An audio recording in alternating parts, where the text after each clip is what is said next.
How to silence unknown callers on iPhone. Hello everyone, I am Vishaka and welcome to our channel. Now let's get right into the tutorial. Firstly, go ahead and launch the settings application on your device and scroll down to the bottom and you will see the option for apps.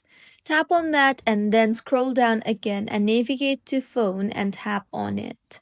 Further, go ahead and scroll down until you see the Silence Unknown Callers option and further toggle on the toggle button for Silence Unknown Callers, and with this, calls from unknown numbers will be silenced, sent to voicemail and displayed on the recent list. So this is how you can silence unknown callers on iPhone. If you find this tutorial helpful, please like the video and do comment if you have any queries.